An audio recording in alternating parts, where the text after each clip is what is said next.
చూస్తే కొంత పెద్ద మనుషులు అంటుంటారు, ఏమంటుండే కలిగిపోయిన అర్థం చూడద్దు అందరు. ఓకే, ఇప్పుడు అయ్యగారు ఎంత సీనియరో ఎంత పెద్దోడో మీకు అర్థమైపోయాడు. హల్లెలూయా. కలిగిపోయిన అర్థం చూడొద్దురా. ఎందుకు? గుండె రెండుగా అవుతుందనా, ముఖం రెండుగా అవుతుందనా, మన జీవితంలోకి ఇంకెవరైనా వస్తారనా, మన జీవితంలోకి ఇంకెవరైనా వెళ్ళిపోతారనా? కాదు. నీ యథార్థత, నీ విశ్వాసము ఒకటిగా ఉన్నప్పుడు నువ్వు వెళ్ళి చూసిన ఆ యథార్థతలో నుంచి నువ్వు ఏనాడు తప్పిపోవు, ఏనాడు తప్పిపోవు. ఏదైనా బైబిల్ ఉన్నట్లయితే ఒక బ్రదర్ పరిచయం చేస్తా. రెండవ దినవృత్తాంతములు దయచేసి రెండవ దినవృత్తాంతములు 14వ అధ్యాయము మొదటి నుంచి ఒక 7 వచనాలు మనం త్వరగా చదువుకుందాం. నేను ఎక్కువ ఏం తీసుకొని ఒక 4-5 విషయాలు చెప్పి ముగిస్తాను. అబియా తన పితరులతో కూడా నిద్రింపగా, ఈయన ఒక రాజు ఎవరితో నిద్రించాడట? తన పితరులతో, జనులతో కాదు బిడ్డ, తన పితరులు నిద్రించినట్లుగా, తన పితరులు చనిపోయినట్టుగా ఆయన కూడా చనిపోయాడట ఒక రోజు. అమ్మ ఇది చూడాలందరూ. మన పితరులు అంటే డైరెక్ట్ గా మనకు గుర్తొచ్చేదో తెలుసా? ఓ బ్రదర్ చెప్పాడు అబ్రహాం అని. ఇంకెవరు అంటే నువ్వు ఎప్పుడు పోతున్నావు అంటే ఒక 3000 ఏళ్ళ కిందకి వెళ్ళిపోతున్నావు. మరి మనల్ని కన్నోళ్ళు మనకు పితరులు కాదా? మనల్ని కన్నీ పెంచి పెద్ద చేసిన మన పితరులతోని ఒకరోజు మనం కూడా వెళ్తాము. అక్కడ అదే సంభాషణ. ఇంకేమంటాడు?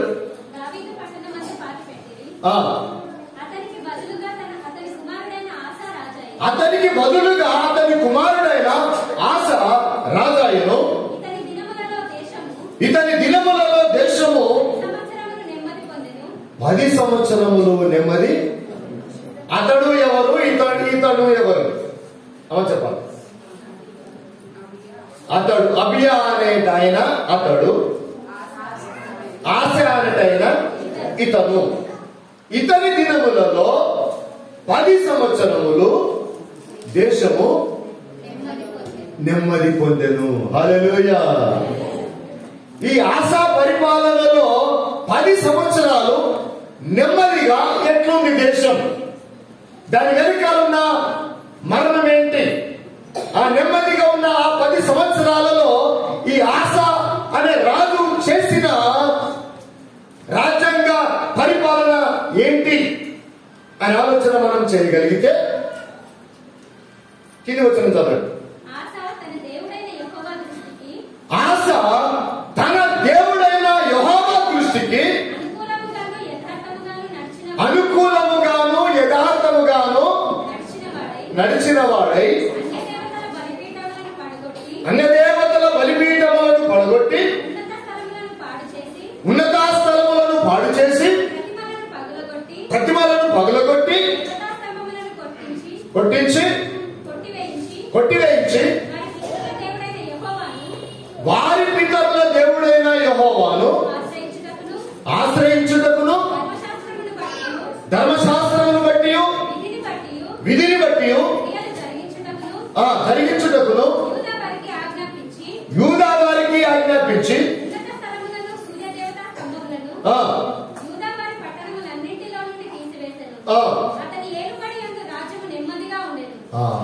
హల్లెలూయా. నీ జీవితంలో నీవు నెమ్మదిగా ఉండాలి అంటే, నీ కుటుంబము నెమ్మదిగా ఉండాలంటే 10 సంవత్సరాలు ఈయన ఏలుబడిలోనట దేశమంతా నెమ్మదిగా ఉంది. ఎందుకు నెమ్మదిగా ఉంది? ఆయన ఆశనట దేవునికి అనుకూలంగా నటించిన వాడు. అమ్మా చెప్పాలి. ఆశ అందరూ చెప్పాలి. అవంత ఆశ దేవునికి అనుకూలముగా నడిచిన వాడు నేను. నెక్స్ట్ మీరు అనుకోండి. ఇప్పుడు సంతోషపడుతున్నాం. నీ చరిత్ర ఏంటి మరి? ఆశ దేవునికి అనుకూలంగా నడుచుకున్నాడట. సరే, కొత్త నిబంధనలో ఇంకో వచనం ఉంది. రోమపత్రిక 12:8 చదవండి. రోమపత్రిక 12:8. నేను మొత్తం చదివేసుకుంటే ఈ పాటికాల. కాబట్టి సహోదరులారా, పరిశుద్ధమును దేవునికి అనుకూలమునైన సజీవ యాగముగా శరీరములను ఆయనకు ఇటు వినాలి. అందరు ఇటు చూడాలి. బైబిల్ మూసాడు బిడ్డ, సెల్ ఫోన్ మూసేయండి. సెల్ ఫోన్ దాకా ఒకసారి సెల్ ఫోన్ ఎవరెవరు వాడుతున్నారో తక్కువని కొట్టేసి చర్చ్ అయిపోయి లోపల అరస్ పెడదాం. క్రిస్మస్ కు డెకరేషన్ పైసలు అవసరం ఉంది. ఓకే, హల్లెలూయా. దేవునికి అనుకూలంగా ఈ ఆశ ఉన్నాడా? ఐబీసీ సంఘ విశ్వాసులు అనుకూలంగా ఉన్నారు. ఆశ అనుకూలంగా ఉన్నాడు. ఈ బసవపుడు నీ కుటుంబంలో నీకు నెమ్మది కావాలి అని అంటే, నీ కుటుంబం సంతోషంగా ఉండాలి అని అంటే, నీ కుటుంబము 10 మందికి మేలు చేసే విధంగా ఉండాలంటే, నీ కుటుంబము అనేకమైన దేవుని సన్నిధికి నడిపించే విధంగా నీ కుటుంబం ఉండాలి అని అంటే, మొదటిగా నువ్వు మత్తయి సువార్తలో యేసు ఒక మాట అంటాడు, నీ గంటలో దూలం ఉంచుకొని ఇంకో గంటలో నర్సు వెతుకుది. అది అప్పుడప్పుడు పొద్దున్న లేవగానే మనిషికి పడుకున్నాక రాత్రి నోట్లకి వెళ్ళి కాలుతుంది. బాగా ఫ్యాన్ తిరిగితే ఏమైతుంది? అది ఎండిపోతుంది. అట్లనే రెడీ అయ్యి టీప్ టాప్ రెడీ అయ్యి డ్యూటీకి పోతే ఏమైతుంది? పొలాన్ని వచ్చి చెప్పిరు అందుకో ముఖం కడగా కడుకోబిడ్డ అంత గలీజుకున్నది. నాకు తెలుసు. ఏమంటాం? నాకు తెలుసు. నీది కడుకో ఫస్ట్ అంటే తప్పులెన్నో వారు తండము నుడివి జనులాకెల్లా నుండి తప్పు తమ తప్పులు. ఆశ ఈ బ్రదర్, ఈయన రాజు ఏం చేశాడట? ఆయన దేవునికి అనుకూలంగా. హల్లెలూయా. ఇంకో మాట, దేవునికి అనుకూలంగా ఉన్నాడు, తీసేయాల్సిన వాటన్నిటినీ తీసేశాడు. హల్లెలూయా. అనుకూలం. ఇప్పుడు ఆ మధ్య 2-3 వారాల క్రితం కరెంట్ లేదు, నీళ్లు లేవు, కుండీలో నీళ్లు లేవు, బిందెలో నీళ్లు లేవని అన్నారు. మొన్న కూడలో ప్రసంగం చేసుకున్నా. బిందెని ఆడదోముతారట, కుండికి ఆడదోముతారు. ఇంకేడదోముతారు? బిందెని ఆడదోముతారు. బిందెని ఆడదోముతారు. బిందెను బయట దోముతారు. బయట కలర్ వేరే ఉంటది, లోపల కలర్ వేరే ఉంటది. ఎక్కువగా ఎక్కడ దొరుకుతానికి ప్రయత్నం చేస్తాం మనం. బయటనే షైనింగ్ ఉండాలి. క్యాస్టర్ల బిందె కంటే తుడుమల బిందెనే మెరుస్తుంది అనుకోవాలి. పబ్బులు తుడుమల బిందె మెరుస్తుందంటే దానికంటే ఎక్కువ మామిడిలోనే మెరుస్తుంది. ఆ పోటీ పడతాం తోముట్ల. దానికి బూడిద, దానికి బింబాలని పనికిమాల చెత్త చెదారం ఆడ పశువులు వేసిన గడ్డితో తోముతారు. అప్పుడు తెల్లగైతుండే, ఇప్పుడు తెల్లగైతుంది. అప్పుడు తొక్కిన గడ్డి ఇప్పుడు లేదు, అంత మిషన్ గడ్డి బిడ్డ. ఆ మిషన్ తిండి తినుకుంటా మనం ఎట్లా తయారవుతున్నాం ఇప్పుడు?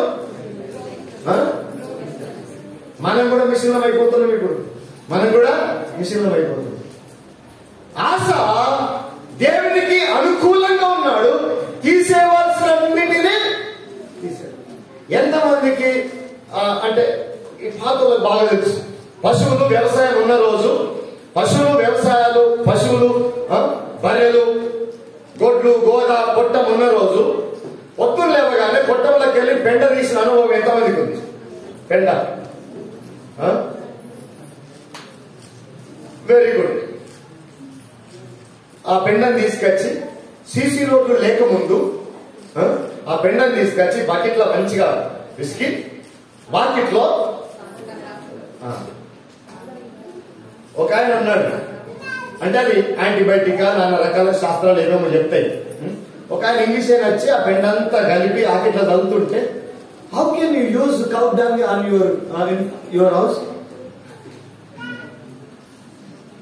ఒక ఆవు పేడ తీసుకొచ్చి మీ ఇంటి ముందు ఎట్లా చల్లుకుంటారు?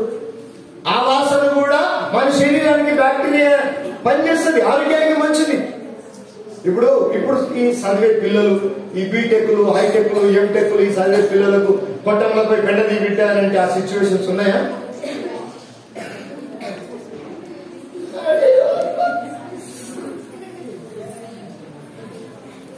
ఒకవేళ కొట్టంలో గట్టిగా పెండ తీయకపోతే సాయంత్రం వచ్చిన తర్వాత నీ పశువులను ఆ కొట్టంలో కట్టేసేటంత అవకాశం ఉంటుందా? ఇదంతా చెప్పడం వెనకాల ఏంటి అని అంటే, పాతవి తీసే బిడ్డ కొత్తవి వస్తాయి. హల్లెలూయా. ఆశ చేసిన పని అదే. తన దేశంలో దేవునికి వ్యతిరేకంగా ఉన్న ప్రతి ప్రతిమలను, ప్రతి దానిని తీసేశాడు, కొట్టేశాడు. మూడో మాట, పడగొట్టాడు. నీ జీవితంలో కొట్టేసేటి ఏమైనా ఉన్నాయా? కోసేసేటి ఏమైనా ఉన్నాయా? పడగొట్టేసేటి ఏమైనా ఉన్నాయా నీ జీవితంలో?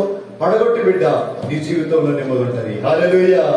విడిచిపెట్టి బిడ్డ నీ జీవితంలో నెమ్మది ఉంటుంది. ఆశ పరిపాలనలో ఎన్నేళ్ళు నెమ్మది ఉందట దేశం? ఎన్నేళ్ళు? 10 సంవత్సరాలు నెమ్మదిగా ఉంది. ఈ 10 సంవత్సరాలలో నేను అనుకుంటా బహుశా ఏ ధర్నాలు కూడా లేవు. ఏం లేవట? యుద్ధములు లేవు.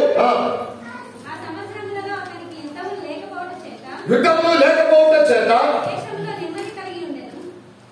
ఈ ఆశ దేవుని అనుసరించడంలో నెమ్మది కలిగి ఉండట. ఆ దేశంలో యుద్ధము లేక నెమ్మది కలిగి ఉండట. ఇప్పుడు యుద్ధం ఉండకపోవడానికి గల కారణం ఏంటి? యుద్ధము దేశంలో 10 సంవత్సరాలు నెమ్మదిగా ఉండడం వెనకాల కారణం ఏంటి? యుద్ధాలు లేకపోవడానికి గల కారణం ఏంటి? ఆశ దేవునికి అనుకూలంగా నడిచాడు.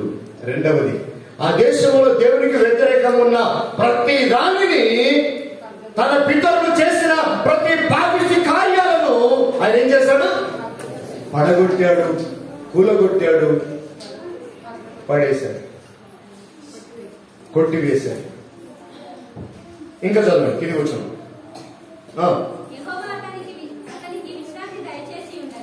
యెహోవా అతనికి విశ్రాంతి దయచేసి ఉండగా యూదా దేశమున ప్రాకారములు గల పట్టణము. ఈయనకు మూడవదిగా ఏం కలిగజేశాడు దేవుడు? దానిపైన విశ్రాంతి దయచేశాడట. హల్లెలూయా. ఒక రాజుకు విశ్రాంతి ఎప్పుడు ఉంటుంది తెలుసా? ఒక రాజ్యంలో ఒక రాజుకు విశ్రాంతి ఎప్పుడు ఉంటుంది?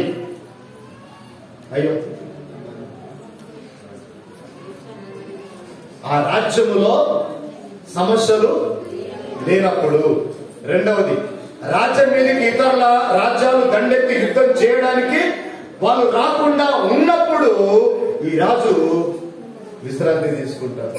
ఈ విశ్రాంతి వెనకాల ఉన్న గొప్ప సూత్రం ఏంటి? ఆశ దేవుని వెంబడించాడు. హల్లెలూయా. నీ కుటుంబంలో, నీ జీవితంలో, నీ వ్యక్తిగత జీవితంలో, నీ విద్య, నీ బుద్ధి, నీ వ్యాపారము సమస్తములో నీవు దేవునికి అనుకూలంగా ఉంటే గనక నువ్వు ఎంత దూరం వెళ్ళినా నీ మార్గము రాజమార్గములా ఉంటుంది. హల్లెలూయా. చివరిగా 7వ వచనం చదువుదాం. అతడు యూదా వారికి ఇలాగ ప్రకటన చేశాను, మన దేవుడైన యెహోవాను, మన దేవుడైన యెహోవాను మనము ఆశ్రయించుటిమి. రెండవది, ఆశ్రయించినందున ఆయన మన చుట్టూను. హల్లెలూయా. దావీదు మహారాజు ఒక చోట అంటాడు, ఆయన యెహోవా యందు భయభక్తులు గల వారి చుట్టూ ఆయన దూతల కంచె వేశాను. హల్లెలూయా. ఈ ఆశ తన రాజ్యంలో ఉన్న మంత్రులు, ఎమ్మెల్యేలు, ఎంపీలు, వార్డు మెంబర్లు అందరూ కూడా ఎవరు వెంబడించారు? దేవుని వెంబడించినందున ఆ దేశంలో నెమ్మది, ఆ రాజుకు విశ్రాంతి. ఈరోజు మనం దేని వెంబడిస్తాం? ఈరోజు మనం వెంబడించే మార్గం ఎలా ఉంది? ఈ రోజు మనం చేసే పనులను బట్టి మనం ఎలా ఉన్నాం, నీ ఆరోగ్య పరిస్థితి ఎలా ఉంది, నీ ఆత్మీయ పరిస్థితి ఎలా ఉంది, నీ ఆర్థిక పరిస్థితి ఎలా ఉంది. ఆరోగ్య పరిస్థితి, ఆత్మీయ పరిస్థితి, నీ ఆరోగ్య పరిస్థితి. ఆసాకు ఈ మూడింటి వలన ఏ ప్రాబ్లము లేదు, నెమ్మదిగా ఉన్నాడు. కారణం ఏంటి? కారణం ఏంటి? ఉన్నావా నెమ్మదిగా? సంతోషంగా ఉన్నామా? ఈరోజు ఆత్మీయంగా ఎదుగుతున్నామా? ఈరోజు దేవుని ప్రజలకు అనేకులకు సాక్షులుగా మనం నిలబడుతున్నామా? నెమ్మదిగా ఉంటున్నామా? భార్య భర్తల మధ్యలో నెమ్మది ఉందా? పిల్లల మధ్యలో నెమ్మది ఉందా? సంతోషం ఉందా? సమాజంలో సంతోషం ఉందా? మన గురించి ఒకరు చెప్పుకునే ఆ స్థితి, అంటే మంచి గురించి చెప్పుకునే వారు 10 మంది ఉన్నారు మన వెనకాల. దేవుని ప్రియమైన వాళ్ళ ఆశ 10 సంవత్సరాలు తన రాజ్య పరిపాలనలో ఏ సమస్య లేకుండా ఉండడానికి గల కారణం ఏంటి అంటే ఆయన దేవుని గమనించారు. ఇంకేమంటారు చివరిగా? నెమ్మది కలగజేసి ఉన్నాడు. దేశమందు మనము నిరభ్యంతరముగా తిరగవచ్చును. హల్లెలూయా. ఆశ పరిపాలనలోనట దేశములో నిరభ్యంతరముగా తిరగవచ్చును అంటే దాని అర్థం ఏంటి? ఏ దొంగతనాలు లేవు, ఎక్కడ ఏ స్పీడ్ బ్రేకర్లు లేవు. అర్ధరాత్రి ఒకరు రోడ్డు పైన వెళ్తూ ఉంటే ఒక స్త్రీ ఒంటరిగా నడుస్తుండగా అప్పుడు మన దేశానికి చదువుతారు కదా మన దేశంలో. అర్ధరాత్రి ఒక స్త్రీ ఒంటరిగా బస్సుల పైన గ్యారంటీ లేని దినాల్లో ఈ దేశంలో మనం ఉన్నాం. నేను తప్పు అనట్లేదు. సమాజం దేవుని వ్యతిరేకించి పాపిష్టి కార్యాలకు మనసు ఇచ్చినప్పుడు దేవుని ప్రియమైన వాళ్ళ దేశంలో, రాష్ట్రంలో, జిల్లాలలో, మండలంలో, గ్రామాల్లో ఈరోజు నెమ్మది లేని పరిస్థితి. కానీ ఆశా పరిపాలనలో దేశమంతా నిరభ్యంతరముగా తిరగవచ్చును. దీని వెనకాల ఉన్న హస్తం ఎవరిది? దేవుంది. ఇంకేమంటాడు ఆఖరి లైన్లో? మనం ఈ పట్టణములను కట్టించి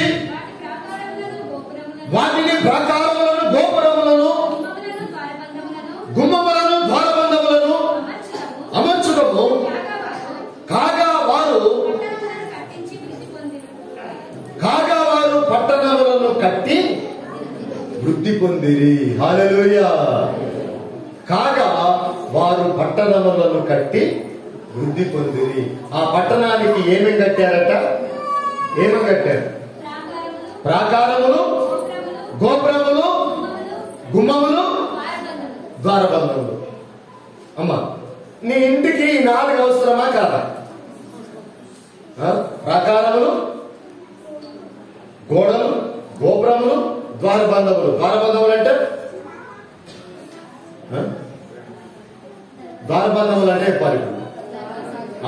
సేమ్ అదే పదం కోసం చూస్తున్నాం.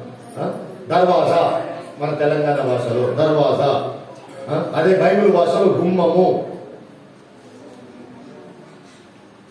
ఎందుకు మాటలు దేవుడు ఈరోజు మనతో మాట్లాడుతున్నాడు? బిడ్డ, నీ జీవితంలో 4 ఉన్నాయా లేవో చూసుకో.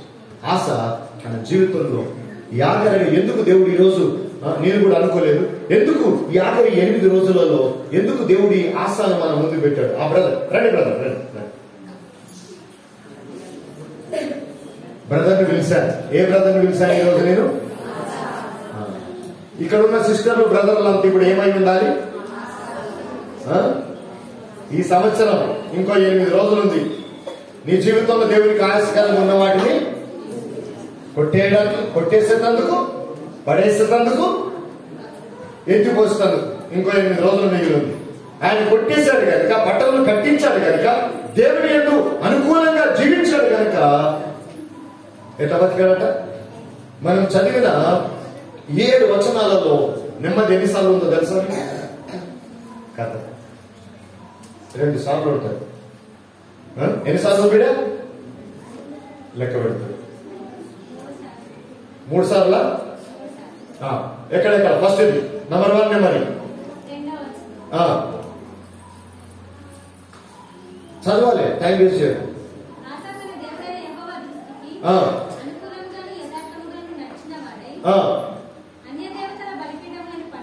పడగొట్టి ఉన్నత స్తంభములను పాడు చేసి ఆ. ప్రతిమలను పగులగొట్టి ఉమ్. దేవతా స్తంభములను కొట్టివేయించును. ఆ. వారి పితరుల దేవుడైన యెహోవాను ఆశ్రయించుటకును తన పితరుల దేవుడని యెహోవాను ఆశ్రయించుటకును ధర్మశాస్త్రమును బట్టియు విధిని బట్టియు క్రియలు జరిగించుటకును ఆ. యూదా వారికి ఆజ్ఞాపించి నువ్వు ఎక్కడో దూరం వెళ్ళిపోయిన బిడ్డ.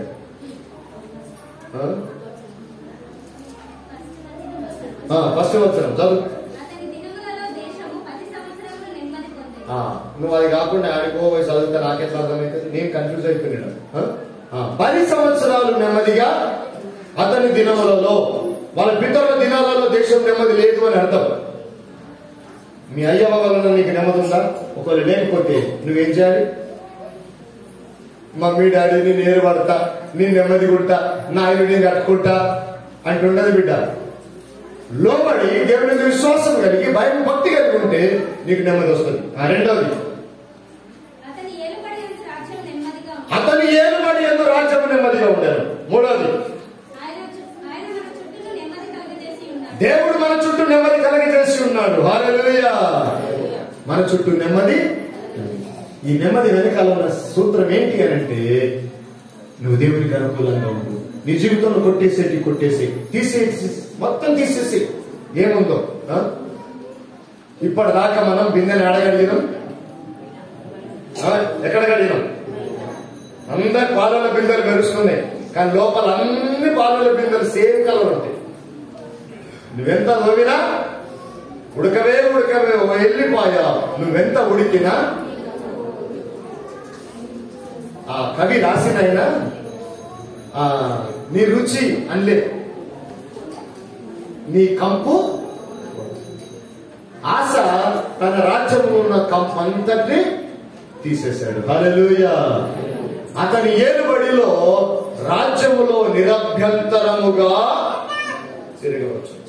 స్త్రీలైనా పురుషులైనా ఏ మూలకైనా ఏ చౌరస్తాలైనా ఈజీగా తిరిగే విధంగా దేవుడు నెమ్మది కలిగజేశాడు.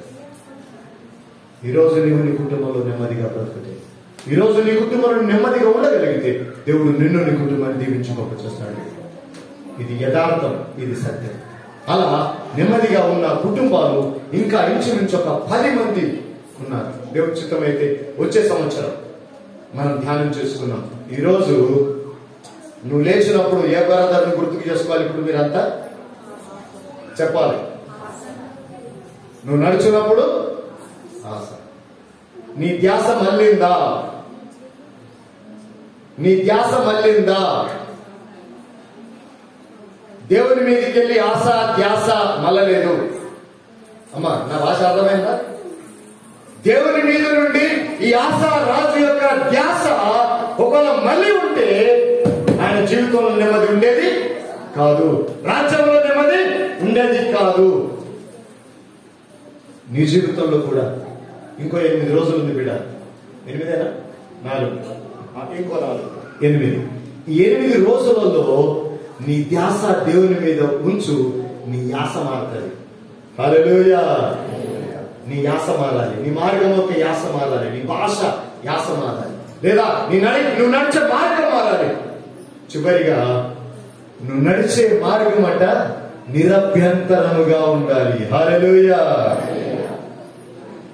అప్పుడప్పుడు కొంతమంది స్పీడ్ బ్రేకర్లు చూడరు, ఏం చూడరు, పట్టు కొడితే మళ్ళా ఎన్నుకున్న వాళ్ళు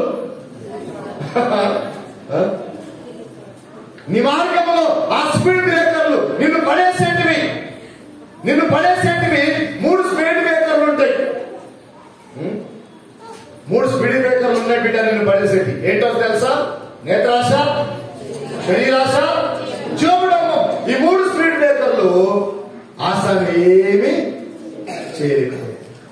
ఎందుకు అంటే ఆయన ధ్యాస, ఆయన యాస, ఆయన మాట దేవుణ్ణి కలిగి జీవించాడు కనుక ఆయన జీవితంలో, ఆయన రాజ్యంలో, ఆయన పట్టణంలో, ఆ దేశమంతా కూడా నెమ్మదిగా నిరభ్యంతరముగా తిరగవచ్చు.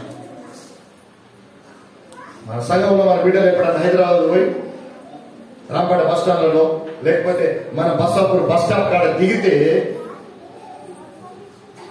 రాత్రి 11:30, 12 అవుతుంది. మన బిడ్డ రావాలి ఇంటికి, ఇంకా రాలేదు. ఎంత టెన్షన్ పడుతుంది?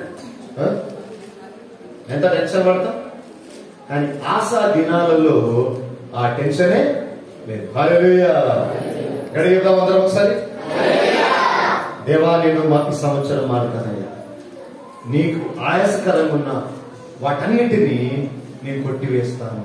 దేవా, నీకు ఆయాసకరంగా ఉన్న వాటిని నేను తీసేసి నెమ్మదిగా నేను ఉండాలని, నా సంఘం నెమ్మదిగా ఉండాలని నేను తీర్మానం చేసుకుంటున్న ప్రభాని ఒకరు నువ్వు అనగలిగితే మోకరించి దేవుని తట్టు మనం ప్రార్థన చేసుకున్నాం. దేవుని మాటలు దీవించును గాక. ఆమేన్. అందరూ మోకరించి తలలు ఉంచినట్లయితే, అందరూ మోకరించి తలలు ఉంచినట్లయితే, దేవాది దేవుడు నీ జీవితం చేస్తున్న లేదు, దేవాది దేవుడు నీ కుటుంబంలో ఈ సంవత్సరం ఆఖరులో నిజంగా నువ్వు నెమ్మదిగా ఉన్నావా? ఈ 2024 జనవరి నుంచి ఈ డిసెంబర్ వరకు నీ మార్గం నెమ్మదిగా ఉందా? ఈ మార్గం నెమ్మదిగా ఉందా? నీ కుటుంబం నెమ్మదిగా ఉందా? నీవు నెమ్మదిగా ఉన్నావా? ఒకసారి దేవుని తట్టు చూడు బిడ్డ. దేవుడు నిన్ను నీ కుటుంబాన్ని ఆస్వాదించి గొప్ప చేస్తాడు. ప్రార్థన చేస్తున్నాం. విన్న ఈ మాటలు మన ఉద్యాలు దేవుడు